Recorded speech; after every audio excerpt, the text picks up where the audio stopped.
acompañan, a los miembros del Senado y de la Cámara de Representantes que han trabajado arduamente para poder tener grandes resultados para Puerto Rico. Hoy culminamos una convención extraordinaria, muy exitosa. Esto estuvo lleno de ánimo, de entusiasmo. Pudimos discutir varios de los asuntos que teníamos programáticos, tanto el componente de rendición de cuentas de nuestra administración ante el pueblo de Puerto Rico, que es muy importante para todo nuestro liderato, la acción que se va a tomar ahora con el Plan Igualdad o el Comité de Estabilidad que se va a estar enviando a Washington. Hablar sobre el compromiso con nuestros pensionados y las acciones que tomó la Asamblea Legislativa en esta sesión extraordinaria para poder lograr que tuviésemos el capital y el mecanismo para asegurarle a todos los pensionados que le llegara su cheque. Si no se hubiese tomado esa acción, esos fondos estaban decapitalizados y esencialmente los pensionados se quedaban sin dinero. Pero sobre todo, hablar también sobre nuestras aspiraciones para el futuro. Y quiero tocar esos puntos, ¿verdad? De manera muy especial. Hablamos sobre lo que va a ser nuestra agenda legislativa de esta próxima sesión legislativa. La primera fue bien agresiva, rompieron récord en esa Asamblea Legislativa en términos de reformas estructurales que se iban a pasar, y nuestra aspiración es que esta próxima no sea diferente, inclusive tal vez hasta un tanto más agresiva en ese sentido, provocando los cambios necesarios para Puerto Rico. Hemos establecido que queremos poner como prioridad escuchar los componentes de reforma de educación, pasar las iniciativas para nuestras personas de la tercera edad del compromiso programático del Plan para Puerto Rico, la reforma contributiva, poder comenzar a implementarla, algunas de las medidas a nivel local para poder potenciar lo que va a ser el nuevo modelo de salud de Puerto Rico, el intercambio de créditos para facilitarle a los ciudadanos y a los pequeños y medianos que puedan coger lo que es un crédito en una parte del gobierno y redimirlo en una deuda en otra parte del gobierno. Continuamos con el esfuerzo del nuevo gobierno. Como saben, un compromiso de esta administración es poder reducir el tamaño del gobierno de 131 agencias, con la aspiración de que llegue a entre 35, 40 agencias, y ahora en esta sesión vamos a ver varios de los proyectos que van a estar encaminando ese esfuerzo.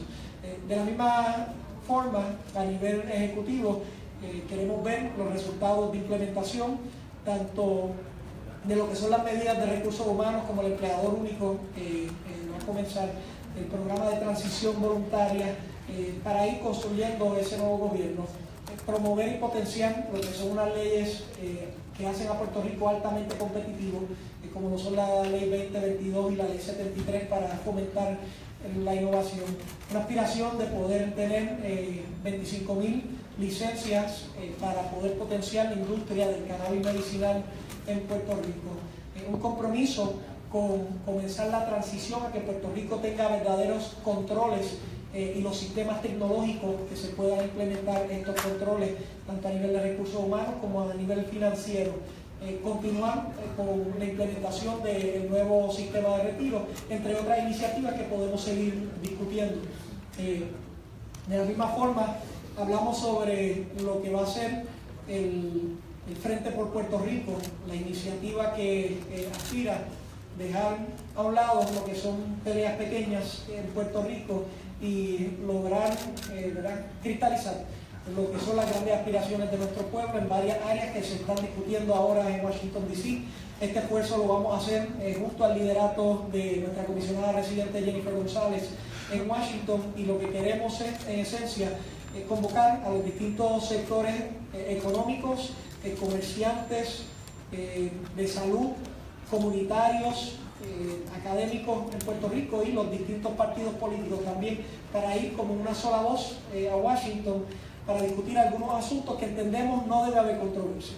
No debe haber controversia en conseguir mayores recursos para nuestros pacientes en Puerto Rico. No debe haber controversia en poder tener una posición de ventaja competitiva cuando se discuta la reforma contributiva a nivel federal. No debe haber controversia en que Puerto Rico participe de un banco de infraestructura cuando se vaya a estar desarrollando en los Estados Unidos, que tengamos más amplia participación en las contrataciones, y no debe haber controversia en implementar lo que sería el Task Force, las recomendaciones del Task Force de Promesa, ya que este comité es compuesto por 8 personas, 4 republicanos, 4 demócratas, 4 de la Cámara, 4 del Senado, y toda recomendación que está en ese informe está ahí porque se sometió de manera unánime, y por lo tanto, si no hay controversia ya y si es parte del proyecto Promesa, lo debemos facilitar y lo debemos encaminar.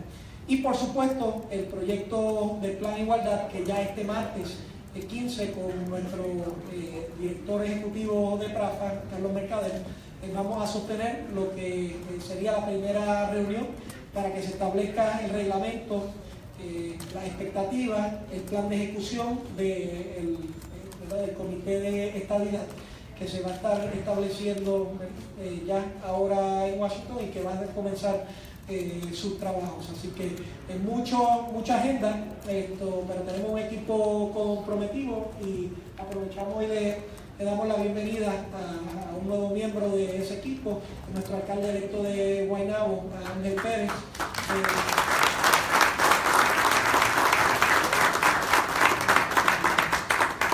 Y también pues me resta solamente agradecer al equipo por su trabajo extraordinario en esta convención, una convención que conmemora nuestros 50 años, que nos recuerda la razón de ser de nuestro partido y que es tan vigente ese compromiso de cambio hoy como lo fue hace 50 años, que las aspiraciones continúan ahí, la igualdad, la estabilidad, la seguridad y el progreso para los puertorriqueños, y ciertamente reconocer la labor que ha hecho nuestro secretario del partido, John Rivera, en esta convención. Nuevamente, una participación extraordinaria en un momento tradicionalmente atípico para que ello ocurra, pero demostrando que hay efervescencia, que hay ánimo, que nuestro partido está unido, y que con los cambios que hicimos en el reglamento aspiramos a que ese partido siga creciendo, siga dándole espacio a la inclusión a todos los puertorriqueños, y que sigamos teniendo éxito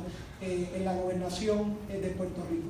Por último, agradecerle también a nuestro presidente de la Cámara por su liderato, al presidente del Senado, a nuestros senadores y representantes, porque esta agenda legislativa la verdad que ha sido bien cargada. Lo que se hizo en esta sesión extraordinaria fue extraordinario, ¿verdad? Pero lo hicieron porque reconocían que era una acción que se tenía que tomar. No podíamos dejar a nuestros pensionados desprovistos.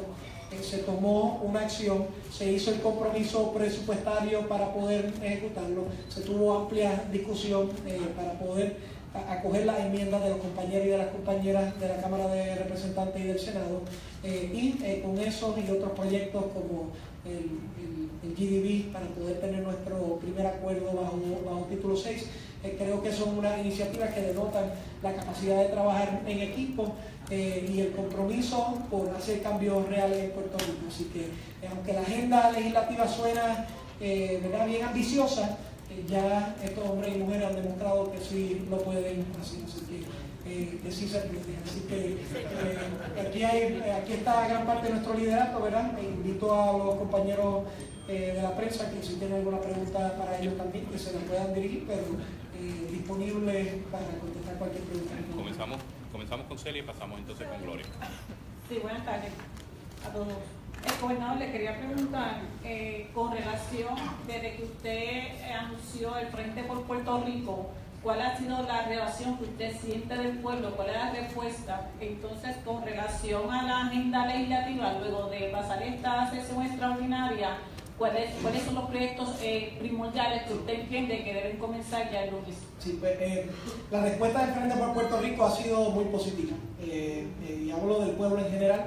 Me he podido encontrar en las diversas actividades que he podido estar participando, gente, organizaciones, que quieren participar, que quieren ser parte de la solución, que entienden y que cristalizan el concepto de que en algunos asuntos medulares que literalmente nos jugamos la posición de Puerto Rico de cara al futuro, es momento de dejar algunas diferencias que podamos tener al lado y que podamos tener un mensaje coherente que de nuevo no debe ser controversial.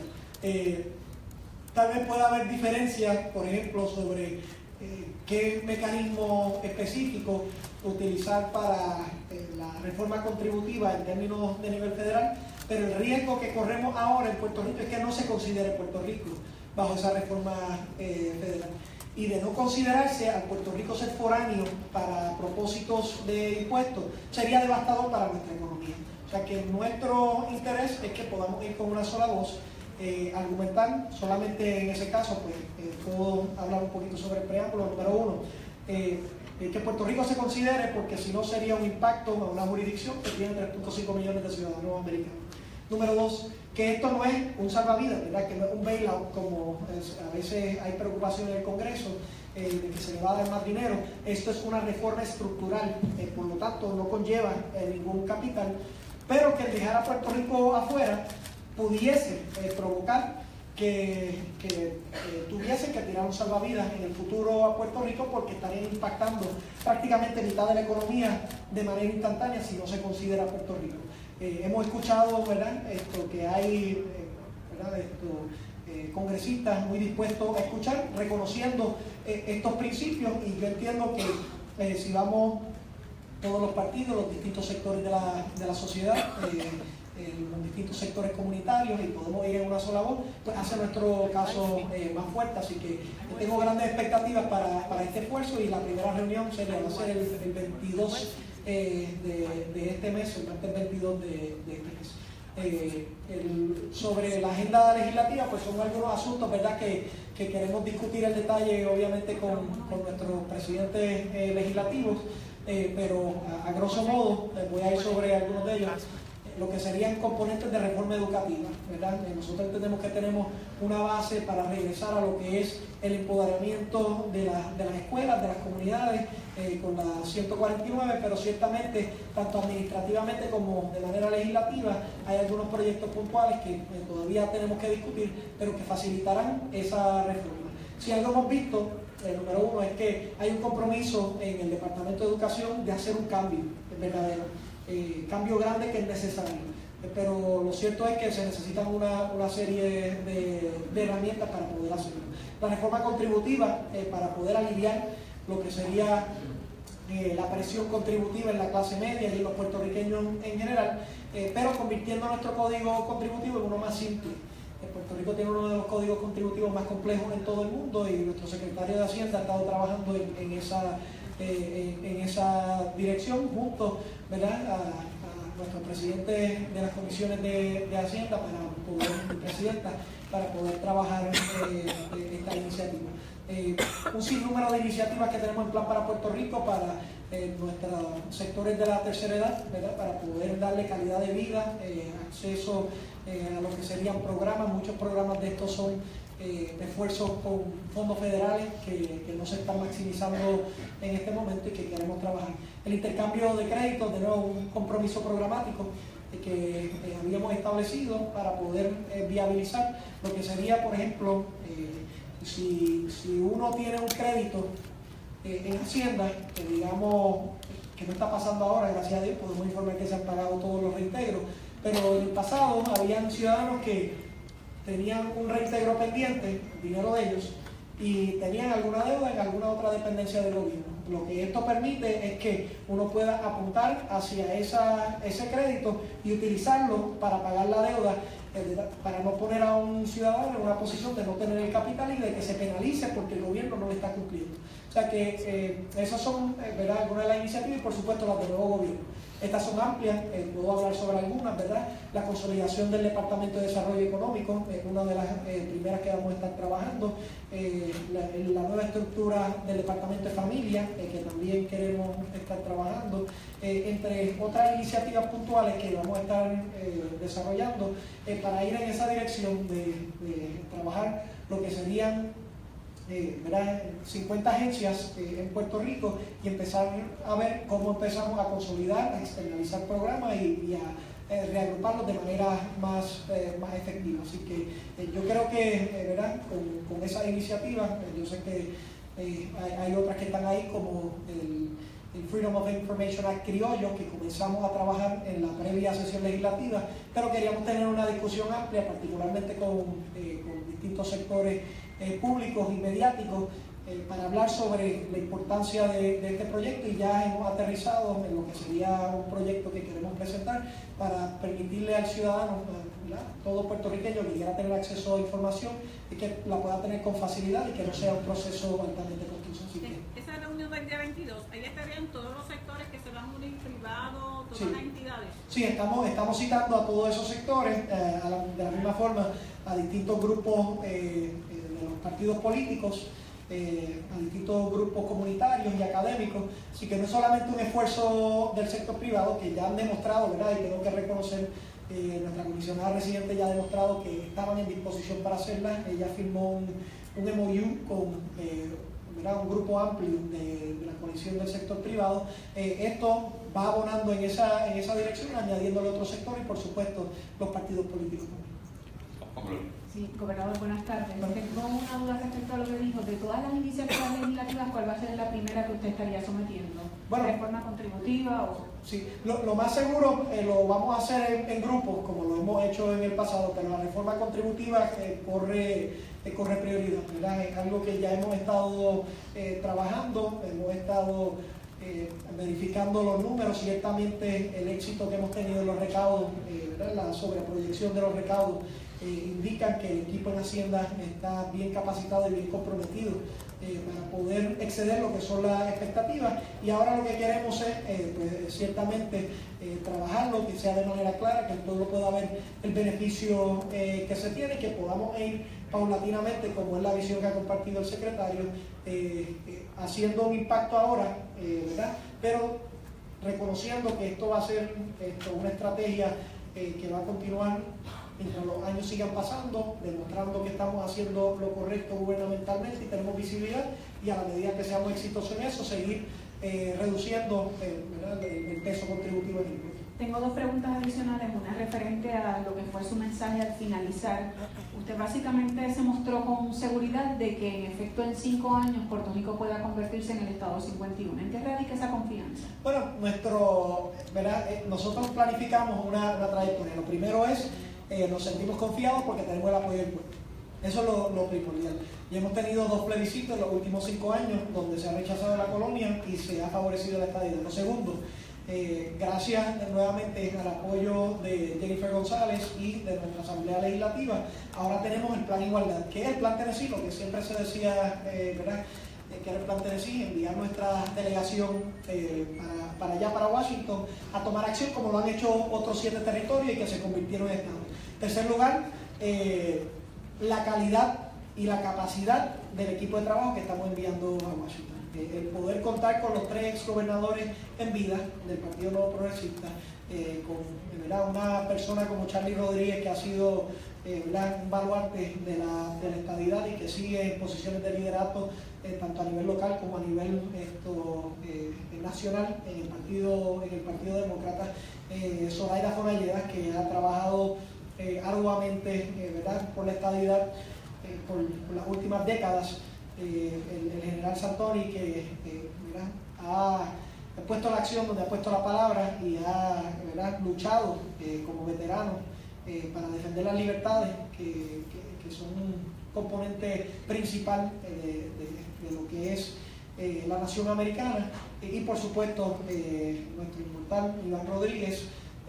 Pues tenemos un equipo de trabajo que tiene diversos peritajes, que tiene capacidad para entrar en distintas plataformas, y estoy seguro que podré decir más detalles después de la reunión del 15, pero la aspiración es detallar una estrategia y un mecanismo de interacción para que podamos colaborar con la comisionada residente y agilizar y facilitar lo que sería un acta de admisión para Puerto Rico. De tal forma que, como bien saben y bien hemos discutido, ya esto no sea hacer plebiscito tras plebiscito, sino que sea un plebiscito donde el Congreso y el gobierno federal le ofrezca la estadidad a Puerto Rico, y cuando el pueblo de Puerto Rico acepte, pues entonces es vinculante y es autoejecutable, comenzando la transición. Así que sí, yo me muestro confiado, y tenemos que pensar así.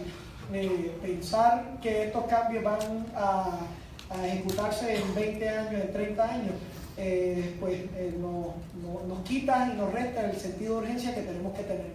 Como establecí también, Gloria, en mi mensaje, aquí hay dos componentes importantes para la transformación del gobierno. Uno es la clara falta de transparencia, de ejecución gubernamental, de gerencia gubernamental, de visibilidad en términos de la acción en el gobierno, y la otra es la gran limitación de 500 años de ser una colonia. Tenemos que atender las dos, y nosotros estamos prestos a tomar las acciones, a rendir cuentas con las aspiraciones de visualizarnos, no tan solo lo que va a ser el mes que viene o el próximo año, sino también de 5 a 10 años, cuál es el impacto que todas estas acciones van a tener en el pueblo de Puerto Rico para revertir lo que han sido, ¿verdad?, ciertamente 500 años de coloniaje y múltiples años de pobre filosofía gerencial en el gobierno. Usted enfatizó igualmente en su mensaje en que no se estarían tocando las pensiones, pero no sé si es que existe alguna comunicación con la Junta de Supervisión Fiscal, tomando en consideración que esa es otra de las condiciones que tienen. Y me sorprendió en esa misma línea, y quisiera que abundara en ambas cosas, esto primero que le dije, y lo segundo, que mientras habló de las pensiones no mencionaba nada sobre la reducción de jornada, que aún mantiene preocupado a muchos empleados públicos. Sí. Mire, ya le he dicho lo que voy a decir de la jornada ahora. Yo creo que tenemos que seguir hablando, y está en el récord. Tenemos que seguir hablando de los otros asuntos, de lo que vamos a progresar. No podemos quedarnos estancados en ese asunto particular. Sobre lo de los retiros, ¿verdad? Me reitero en mis posiciones, creo que he sido bastante claro. Lo de las pensiones es un buen punto, Gloria, y me gustaría seguir hablando sobre esto, ¿verdad? Hay dos discusiones sobre lo de las pensiones, y es muy importante que el pueblo de Puerto Rico lo sepa. Yo sé que a veces se confunden, como las dos direcciones, las dos conversaciones van en paralelo.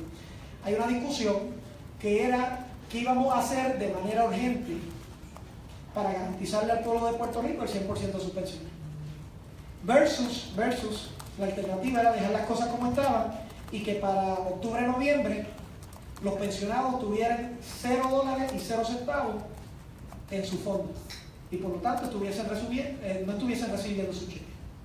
Era una acción urgente que nosotros teníamos que tomar, y que nuevamente le agradezco enormemente a la Asamblea Legislativa por asumir este reto, porque toma tiempo implementar, y si lo dejábamos para la sesión ordinaria, iba a pasar el tiempo, se nos iba a hacer difícil ejecutar, y tal vez pues en ese proceso se iban a ver afectados algunos de los pensionados. Ahora nosotros estamos confiados que vamos a tener el sistema implementado. Tenemos grandes líderes, ¿verdad?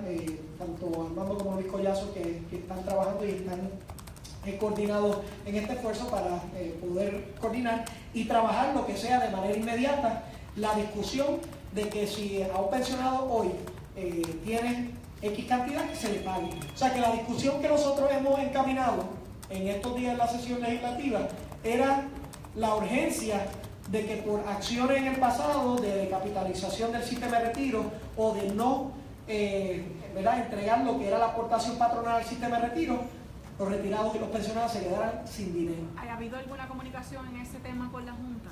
¿De qué? De las pensiones, sobre las pensiones. Bueno, directamente no. Ellos, ciertamente, Cristian Sobrino, nuestro representante ante la Junta, ha expuesto la posición, pero quiero nuevamente aclararte, Gloria, que esa es una de las vertientes, ¿okay? Y espero que esa haya quedado claro. Si tienen dudas, me dejan saber, porque es importante que esto quede claro para el pueblo de Puerto Rico. La segunda es, recordarán cuando la Junta estableció que tenían que haber unos recortes para año fiscal 2020 en Puerto Rico, ¿verdad? Eso es otra conversación. Ellos proponen, la Junta propone que exista una reducción al 75% de los pensionados subiendo hasta 25 a 30% de las pensiones, ¿verdad? Nosotros le habíamos hecho la propuesta en nuestro plan fiscal de garantizar que los más vulnerables, entiéndanse, los que ganan de $2,000 o menos, no se ven afectados en ningún tipo de transacción de lo que sería el asunto de las pensiones. Y que si iba a haber un efecto, que fuese uno progresivo para aquellos que tenían mucho más, ¿verdad? Esa había sido la propuesta de la administración y nos sostenemos. ¿Qué fue lo que se llegó? Que no había un acuerdo ahí, que esto posiblemente se pueda ver en un tribunal, ¿verdad? ¿Cuál va a ser la decisión? Pero en términos de lo que nosotros hicimos como administración y nos sostenemos es proteger a los más vulnerables, garantizar que le podamos pagar todo lo que se le debe a los pensionados y tener un presupuesto que viabilice ese dinero, ¿verdad? Esto no podía ocurrir en el vacío, ya no podemos coger prestado. Lo que nosotros teníamos que hacer es garantizar que con la reducción de casi 1.4 billones de dólares en el presupuesto de manera operacional, pues pudiéramos entonces proveerle a los pensionados la garantía de que iban a ver esos cheques llegar a su mano. Eric, Istra y luego Rubén. Saludos, gobernador. Una pregunta para usted, próximamente presidente de la Cámara. Gobernador, dentro del seno de la colectividad, ¿han discutido otras medidas para poder reducir gastos? Se ha discutido mucho la posibilidad de reducir contrataciones, tanto en la rama ejecutiva como en la rama legislativa.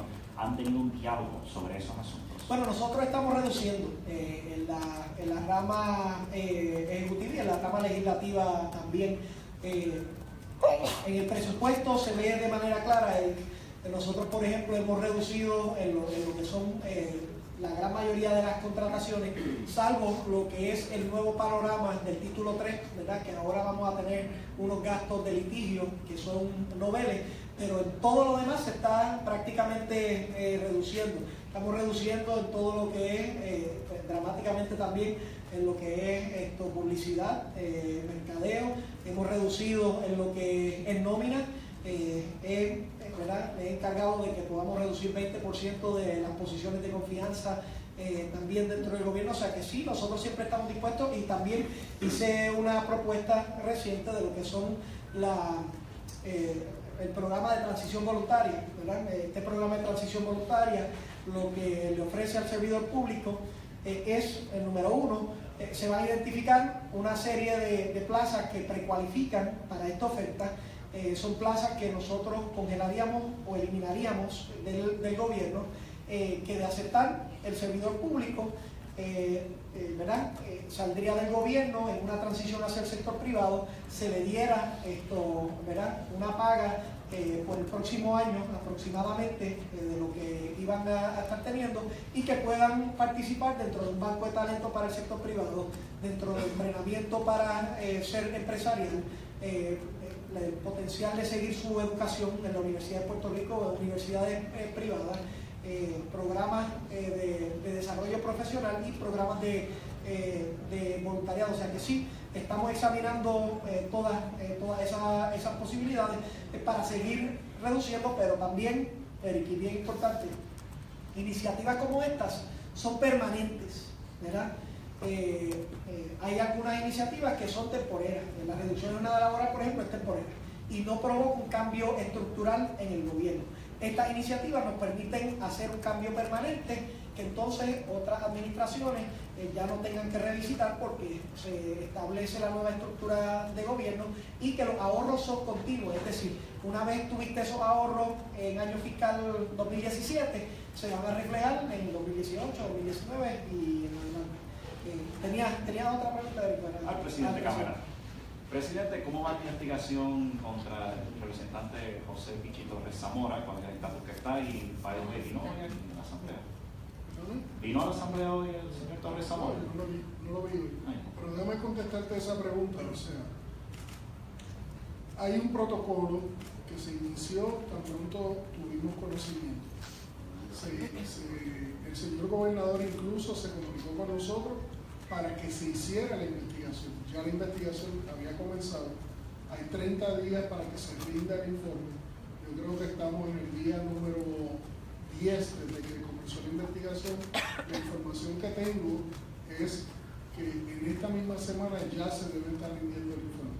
Tan pronto esté listo, nosotros lo vamos a dar la publicidad, pero aquí, como dije desde el primer día, estamos garantizando la confidencialidad tanto para la querellante como para los posibles querellados, y tenemos que salvaguardar el debido proceso de ley. Por eso no puedo hacer ninguna expresión adicional sobre esa investigación. Y él adelantó que no iba a formar parte con ustedes en la Asamblea General, está toda la delegación.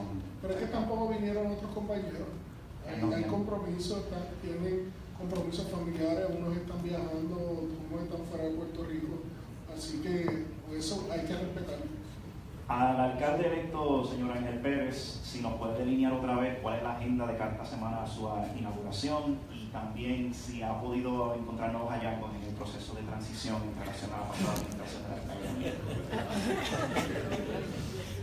Los trabajos, y disculpen, de verdad que por la voz, los trabajos del comité de transición, ustedes saben que esta semana van a ser públicos, van a comenzar unas vistas públicas que se van a llevar a cabo en la legislatura municipal. Así que próximamente, si Dios lo permite, el martes comienzan ya ese proceso de transición. Yo no quiero adelantar la información que se ha estado recopilando y que se ha estado analizando, pero ustedes van a tener acceso a toda esa información a partir del martes en ese proceso de vista. En cuanto a la juramentación, si Dios lo permite, estaremos este viernes a partir de las 4 de la tarde frente a la Casa de Alcaldía, allí donde es la concha acústica. Estaremos entonces llevando a cabo los actos protocolares en cuanto a la juramentación. No nos hemos detenido con esto. Yo, como quiera, durante esta semana tengo diferentes reuniones con secretarios de agencia, inclusive con personal del municipio, con diferentes empleados del municipio de Guaynabo, para establecer la agenda que nosotros vamos a estar trabajando. Así que, aunque la juramentación oficial es el próximo viernes, sí hay unos trabajos que nosotros estamos realizando. Hemos estado ayudando, por ejemplo, a la secretaria de Educación, al señor gobernador, que hizo ese llamado para tener las escuelas preparadas para mañana. Y yo voy a estar visitando varias de estas escuelas, también a la secretaria, para ver que todo se esté llevando a cabo correctamente. Así que nuevamente, el viernes tenemos nuestra juramentación a partir de las 4 de la tarde frente a la Casa de Alcaldía, pero sí, durante toda la semana estamos trabajando en diferentes asuntos, y si Dios lo permite, esta semana, pues entonces ya ustedes van a tener toda la información de lo que es el comité de transición, con unas vistas públicas que se van a estar llevando a cabo y que van a ser para que ustedes tengan toda esa data. Finalmente, al presidente de la Comisión de Reglas, saludos, don Charlie Rodríguez. A grandes rasgos, ¿qué más incluye las enmiendas al reglamento del partido que no tuvo oportunidad de? Sí, claro, además de las que pudimos mencionar en el breve informe que le dimos ante la Asamblea General, lo cierto es que la medida incluye también establecer de una forma clara y precisa la manera en que se cubra la vacante de un presidente del comité municipal cuando a su vez es alcalde y renuncia a su posición como alcalde. Ahora, la manera en que se expresa el reglamento establece el procedimiento específico y claro de quién asume la presidencia, y en ese sentido pues evita el vacío que puede producirse en el momento de la renuncia de un alcalde, que a su vez es el presidente del comité municipal. De la misma manera, establecemos también el requisito de que todo candidato, para ser candidato oficial del PNP en la papeleta electoral, no tan solo tiene que cumplir con las obligaciones constitucionales y las leyes que hay para esos fines, sino que también hay un requisito adicional, y es que tiene que tomar un curso sobre un seminario de estadidad para que tengamos un mensaje uniforme de la estadidad a todo nuestro electorado en el año de elecciones generales. Y se crean 4 comités especiales adicionales que son importantes porque son grupos que estaban solicitando tener acceso, sentarse a la mesa, tener participación, siendo el PNP un partido que busca la igualdad. ¿Cómo no vamos a reconocer la participación igualitaria de estos grupos? Que son pues la comunidad de base de fe, el grupo de la comunidad LGBT, también los universitarios estadistas y el equipo legal estadista. Todos estos grupos especiales, al igual que los que ya existen, van a tener no menos de 14 delegados con voz y voto en la Asamblea General del partido, va a tener también en la Junta Estatal del partido y en las juntas regionales donde estén domiciliados. Y claro está lo que habíamos ya anunciado de que la base del partido se amplía, en vez de tener un delegado por cada 500 votos PNP obtenidos en las elecciones pasadas, vamos a tener uno por cada 400. Eso amplía la base de participación. Así que en ese sentido, esos son los cambios más fundamentales que se hacen. Y en el caso de Ponce y Carolina, ahora vamos a tener unos comités municipales donde, como tienen más de 2 precintos, se garantiza que habrá un vicepresidente municipal de cada uno de esos 3 precintos. Y eso ayuda a que tengamos una dirección unida en esos municipios para que podamos lograr ganar Carolina y en el caso de Ponce continuar ampliando nuestra ventaja en Ponce. Así que básicamente esos son los cambios fundamentales que hemos adoptado y que la Asamblea de Delegados aprobó. Yo tengo una pregunta de seguimiento bien breve para el gobernador. Esos 4 organismos especiales que se crean, ¿qué es lo que persigue el Partido Nuevo Progresista con esa inclusión? Bueno, nosotros lo que queremos, nosotros somos un partido que en su insignia tiene la igualdad, ¿verdad? Y nosotros lo que aspiramos a él, y lo estamos demostrando también con la ejecución legislativa y ejecutiva. Por ejemplo, ya nosotros caminamos el proyecto Igual Paga por Igual Empleo para la mujer y ya, ¿verdad?, las reglas y las normativas se están ejecutando, y también se pasó un proyecto específico a esos fines de que ¿verdad?, aquellos que vengan a contratar con el gobierno tienen que demostrar que tienen protocolos de Igual Paga por Igual Empleo en su empresa. Lo mismo, pues, son estos sectores, entendimos, tienen unos reclamos importantes que tienen que ser parte de la discusión, y aunque aspiramos que en el futuro, ¿verdad?, no tengan que haber estas distinciones, lo cierto es que para poder promover esa inclusión y esa discusión, pues se han establecido estos cuerpos para poder darle foro y para poder seguir fomentando lo que es la política pública a favor de la igualdad. Gracias. Extra, y terminamos con Ronald. Muy buenos días, gobernador. Saludos. Tengo varias preguntas, casi todas son para aclarar cosas con las que me quedé con muchas dudas. Por ejemplo, en términos de la reforma contributiva, lo que se está planteando es que la clase media se le baje esa contribución por ingreso. Sí, lo que estamos buscando es que exista una reducción, ¿verdad? Todavía trabajando los números, pero cerca de $200 millones englobados, ¿verdad?, a lo que sería el contribuyente. De tal forma que se pueda distribuir, ¿verdad?, a través de los contribuyentes, y que gran número la gran mayoría de los puertorriqueños, y particularmente esa clase trabajadora, pues se puedan beneficiar de este cambio. Lo segundo, ¿verdad?, que uno dice, bueno, ¿cómo va a ahorrar $200 millones en estos momentos fiscales? Bueno, la contestación estriba en que nosotros tenemos una muy pobre ¿verdad?, mecanismo para recibir el gran número de planillas en Puerto Rico, o sea que no hemos podido fiscalizar adecuadamente eso, la rendición de cuentas, y una de las razones, y lo hemos visto, es que literalmente el gobierno estaba diseñado para hacerte casi todo difícil, inclusive pagar, ¿verdad? O sea, el puertorriqueño a veces va a Hacienda queriendo ir a pagarle al gobierno y se lo va a hacer difícil. Por eso es que hay que hacer una reingeniería de gobierno a todos los niveles. Ahora puedo decir que ya por Raúl Maldonado ha dado unos pasos, ¿verdad?, abriendo espacios los sábados, por ejemplo, moviéndose a los municipios, tomando acciones ejecutivas, pero lo que queremos hacer también es simplificar el código. Una serie de acciones que, por ejemplo, le permitan una opción al contribuyente. Miren, si quieres hacer una contribución sencilla de X%, aprietas este botón y básicamente saldas lo que sería tu planilla. Haciendo unas retenciones a lo que serían, ¿verdad?, los empleados asalariados. Algunos de estos conceptos que se habían establecido para que no se tengan que pagar entonces esas planillas.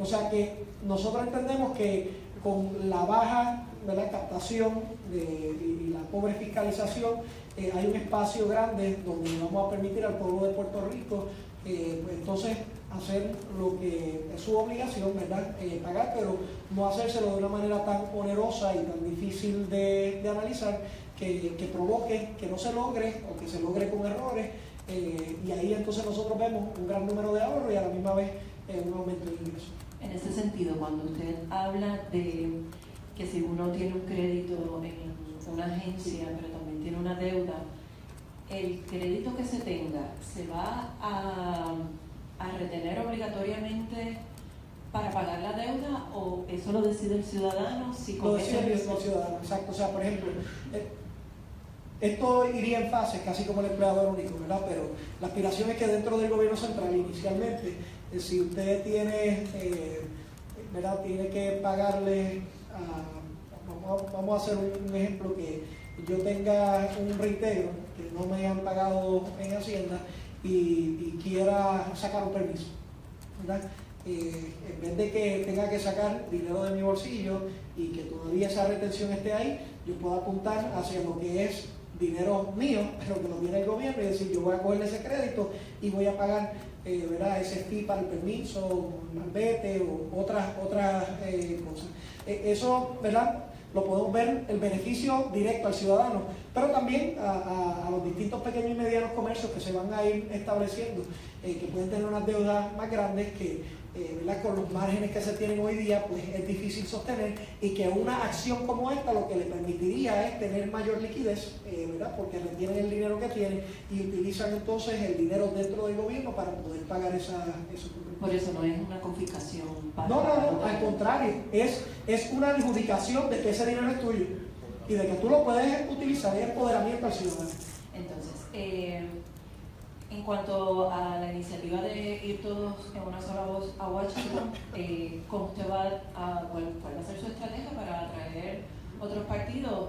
Invitarlos. Y el que no venga, pues se quedó. Le pregunto porque usted está hablando de la importancia de ir todos juntos, pero por ejemplo en su mensaje hace como unas diferencias con la administración pasada. ¿Cuán amplia va a ser esa invitación? A todos lo estamos haciendo a los partidos principales, a las posiciones de liderato principal, a los distintos sectores ya organizados de desarrollo económico, sectores académicos, sectores comunitarios, sectores no gubernamentales. O sea, es bastante amplia. Lo que queremos es que sea representativo de la sociedad. Y oigan, yo no estoy diciendo que aquí de momento todos estemos de acuerdo en todo, ¿verdad? Ciertamente para eso existen estas plataformas, para poder establecer lo que son distintos puntos de vista y que después el pueblo escoja cuál ruta y cuál vía quiere coger. Lo que entendemos, lo que pasa, y es que estamos en un momento de una coyuntura histórica en donde decisiones de gran impacto para Puerto Rico se van a estar dando, y decisiones donde yo entiendo que la gran mayoría de la gente está en una posición. Yo todavía no he encontrado un ciudadano que me diga que prefiere recibir lo que está recibiendo ahora para nuestros pacientes en vez de recibirlo. Todavía no he encontrado a alguien que me diga que la reforma contributiva pues le gustaría que se olviden de Puerto Rico para que entonces nosotros caigamos de una posición competitiva que tenemos hoy día a una desastrosa y que se la cede toda la economía. Todavía no he visto a alguien que no quiera potenciar las iniciativas que se establecieron de manera unánime en el informe del Task Force, o que podamos participar de un banco de infraestructura, que sería dinero para poder invertir en la infraestructura. ¿Qué es lo que estoy diciendo? Pueden haber diferencias, ¿verdad? en algunas cosas, pero en algunos pedidos particulares, la consideración de Puerto Rico en la reforma contributiva, el por qué esto le beneficia a Puerto Rico y le beneficia a los Estados Unidos, el por qué esto no es un salvavidas y por qué se debe atender ahora, son consideraciones que todo el mundo debe estar de acuerdo. El poder ir ahora, por ejemplo, junto a nuestra comisionada residente, y en el proyecto de S-Chip que se va a estar viendo de salud, pues conseguir los fondos que ya el secretario de Salud de los Estados Unidos ha identificado son necesarios para Puerto Rico. Inclusive me escribió una carta a mí diciéndome, ¿verdad? Entendemos que Puerto Rico lo que necesita es X cantidad, que eran 900 millones, se dio una cantidad de 300 millones de dólares, y ahora pues procurar esa cantidad adicional para poder tener una pista y hacer los cambios en salud. De eso es lo que se trata, y yo creo que puede ser una gran oportunidad para nuestro pueblo, tal vez, ¿verdad?, desenfocar la pelea pequeña y enfocarnos en grandes aspiraciones para nuestra gente. Y entonces ya, por último, quisiera que me detallara un poco qué otros pasos, qué nuevos pasos se van a seguir con la Junta para seguir en la discusión de jornada laboral, porque ha llegado un punto en que usted estableció su posición, la Junta tiene la suya. ¿Cuál va a ser el próximo paso? Ya dije que sobre el asunto de jornada laboral mi posición está clara. Nosotros sí le podemos informar, ¿verdad, Istra?, que estamos en disposición y ha continuado el trabajo por Puerto Rico en distintas áreas con la Junta de Supervisión Fiscal, ¿verdad? O sea, nuestros asesores y los asesores de ellos han tenido una comunicación continua, no se ha roto. O sea que nosotros, desde el primer día, ustedes saben en el récord, yo me opuse a una Junta de Supervisión Fiscal. Yo lo hice, estoy en el récord. Pero de la misma forma me opongo al colonialismo, ¿verdad? Y soy gobernador de una colonia.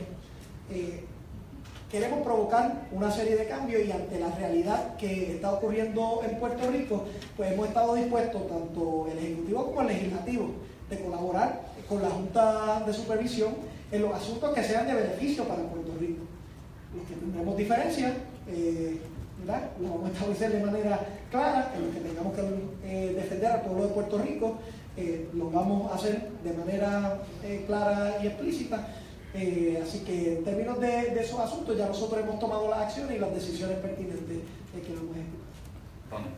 Tengo una pregunta de seguimiento. Tengo tres preguntas. La primera es de seguimiento. Dijo que van a tener unos gastos nobles, pues el gobierno, en términos de lo que son los litigios del título 3, ¿tienen una proyección de cuánto va a tener? Eso está contemplado en el presupuesto, ¿verdad? Obviamente la asignación se hace a la FAF, que fue una de las agencias que incrementó en términos de lo que se va a estar gastando, y es precisamente por unos gastos de litigio que no se contemplaban y que no se tenían antes. Hay que ver un poco esto en la trayectoria, ¿verdad? Título 3 nunca ha existido, ¿verdad? O sea, en ninguna jurisdicción, en ninguna parte del mundo es terreno nuevo. Lo que nosotros podemos es trabajar con una proyección, y obviamente la aspiración de que esto se pueda resolver mediante mediación, que es uno de los esfuerzos que se está llevando, porque reduce el gasto de litigio tanto al gobierno como a los acreedores. Entonces, sobre la reforma de salud, porque ha dado bastantes detalles de la reforma contributiva, quisiera que diera... Sí, pues mira, la reforma de salud, también contemplada dentro del plan fiscal, lo que establece, y para mí es uno de estos ejemplos de por qué esta crisis, nosotros, si la manejamos de manera adecuada, podemos producir la transformación que Puerto Rico siempre, ¿verdad?, ha necesitado. Modelo de salud es una de ellas. Ahora mismo nosotros, número uno, ¿verdad?, recibimos muchísimo menos por paciente por mes en Puerto Rico, que 3 veces menos que un paciente en los Estados Unidos. Y tenemos que ver qué podemos hacer a nivel local. La discusión fiscal nos ha forzado a ver dónde podemos ser más efectivos. A corto plazo hemos identificado la detección de fraude, la reducción de gastos administrativos, la racionalización de lo que van a ser, ¿verdad?, ciertos sistemas que se están estableciendo de salud, la incorporación de tecnología para poder tener componentes como récord único, que siempre se había hablado, pero la discusión se había limitado, ya no tanto a largo plazo, porque comenzaríamos el próximo año fiscal. La aspiración es que podamos convertir a Puerto Rico, en vez de en regiones, como es ahora, ¿verdad? El paciente de Mayagüez se tiene que limitar a la región de Mayagüez, a los doctores de Mayagüez y a los proveedores que se les asignen. Vamos a abrir esas regiones, vamos a convertir a Puerto Rico en una sola región, lo que le permite al paciente escoger dónde se da el servicio. Esto también nos permite, y yo voy a estar dando detalles a la medida que esto vaya desarrollándose, pero nos permite cambiar un poquito también la preocupación de que se está tomando decisiones no a base del resultado del cuidado en los pacientes, ¿verdad?